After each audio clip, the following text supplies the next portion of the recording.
ఈరోజు ఉగాది పండగ కదా! మంచి స్వీట్‌తో స్టార్ట్ చేద్దాం. ఈ ఇయర్ మొత్తం మనకి స్వీట్ మెమరీస్‌తో నిండిపోవాలని కోరుకుందాం. మీకు, మీ కుటుంబ సభ్యులందరికీ ఉగాది శుభాకాంక్షలండి. ఈ సంవత్సరం మొత్తం మంచి ఆరోగ్యంతో, సుఖ సంతోషాలతో అందరం బావుండాలని కోరుకుందాం. ఉగాది పచ్చడి చేసుకొని తిన్నారా అందరూ? మీ ఇంట్లో పూజ అంతా కంప్లీట్ అయిపోయిందా? ఎలా సెలబ్రేట్ చేసుకున్నారని కామెంట్ చేసేయండి. మేమైతే మా ఇంట్లో ఇద్దరమే ఉంటాం కాబట్టి పెద్దగా సెలబ్రేషన్స్ ఏం లేవండి. పైగా నేనంత స్పిరిచువల్ పర్సన్ ఏం కాదు. అయినా సరే ఉగాది కదా! డానియల్‌కి లీవ్ ఇస్తే ఏమైనా స్పెషల్స్ ఇంకా చేసుకుందాం అనుకున్నాం.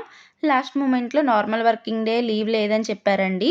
తను ఆఫీస్‌కెళ్ళిపోయారు. నేనొక్కదాన్నే కదా! ఇంకేం చేసుకోవాలనిపిస్తది. అందుకే ఓన్లీ గులాబ్ జామ్‌తో ఎండ్ చేసేసాను. అయినా పండగ అన్నంత మాత్రాన ఏం స్పెషల్ ఉంటది చెప్పండి? మనం సెలబ్రేట్ చేసుకునే విధానాన్ని బట్టే ఆ రోజు స్పెషల్‌గా మారుతది కదా! ఇది నేను అనుకున్నది మాత్రమే మీతో చెప్తున్నాను.